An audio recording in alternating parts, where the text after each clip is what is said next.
The National Union of Metalworkers of South Africa says all of its 3,000 striking members at Ford South Africa have agreed to return to work from tomorrow morning. It follows the strike that commenced on the 4th of July over the payment of bonuses. Workers have been refusing to report for work despite Ford securing an interim order from the Labour Court. In terms of this agreement, there will be no disciplinary action taken against those who participated in the illegal strike. The unions also negotiated that Ford pay each worker a once-off payment of 20,000 rand as soon as possible following the return of workers to work. NUMSA's General Secretary Irvin Jim joins us now for more. A very good evening to you. Thank you so much for your time. An agreement has finally been reached. Workers will be reporting for duty from tomorrow. What did it take to get to this point? Well, good evening and good evening to listeners. Well, it took working hard day and night, negotiating, persuading workers, listening to their concerns, getting out of our shoes, get to the shoes of management, and be nuancing our proposals and suggestions. And I think for the better part of the week, we were not getting closer and we were not hearing workers. And it took us listening more to workers. And when we have done that, we were able to present concrete proposals with foresight. I think we managed to make parties to move from their positions. And yeah, we can only applaud the fact that we have settled this strike without any challenges and that there are no casualties. Workers will go back to work tomorrow and to resume their duties. And how does your agreement protect workers? Because Ford had taken some measures to get an interim order from the Labour Court. Well, I think it's important to state that as a union, we always do everything to ensure that we follow the law.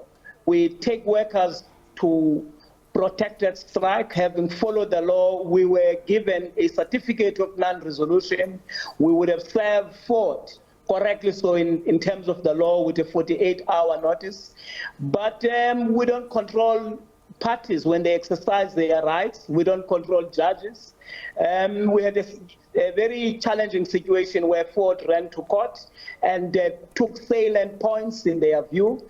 And they happened to have a judge who agreed with them, who simply just said, look, workers must go back to work. He didn't even advance the reasons as to why. He said he is basically interdicting the strike, and he will advance reasons later, which was very challenging for workers and provocative. And the only option we have was to use every minute, every second to negotiate with both sides, both workers and management, to look for a resolution.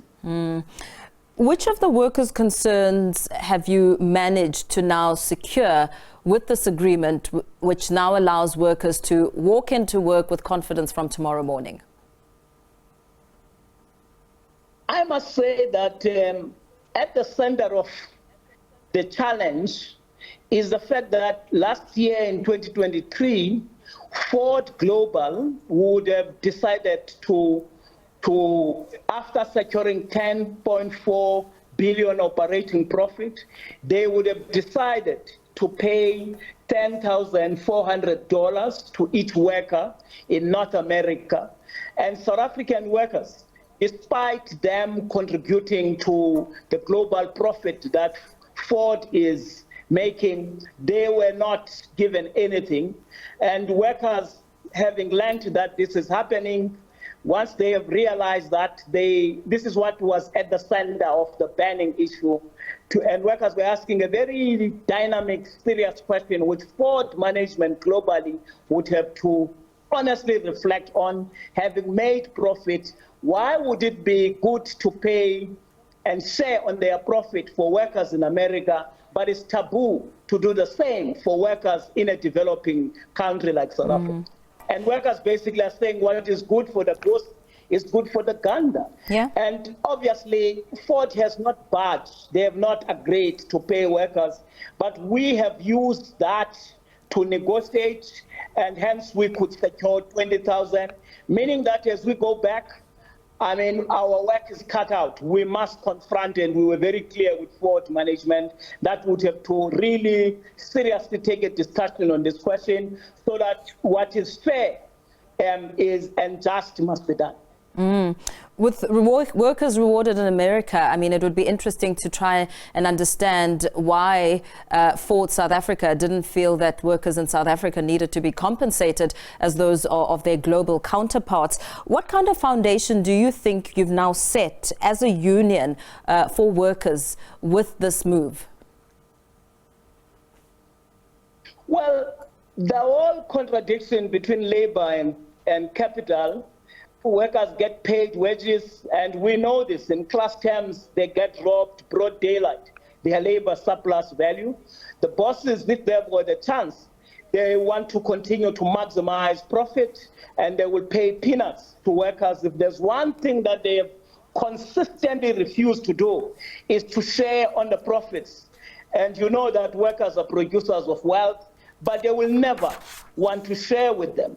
We think that the foundation this agreement basically launches is the fact that this might be the beginning of a proper journey where workers, who are the producers of wealth, when a company have generated profit for shareholders, there must be a fair share that is basically distributed and go back to the real producers of wealth, which is workers. I suppose before we let you go, in that sense, this agreement set explicitly. It would be, before we let you go, it would be interesting to now find out from you what sort of mechanisms you've put in place to ensure that this 20,000 Rand does get paid out. And of course, if there's any time frames that are linked to your agreement with Ford. Well, I think we have no experience of Ford when they have committed to pay and the deal is done with the union where they will embark on delaying tactics. Yeah. We think that I think the banks on Monday, the latest we're targeting should not be later than Thursday next week. We think that they are duty bound to honor the agreement, and our members were very clear that they need this money in the bank, and we think that Ford management will do everything else to make sure that they don't lose trust. They must pay the money to workers.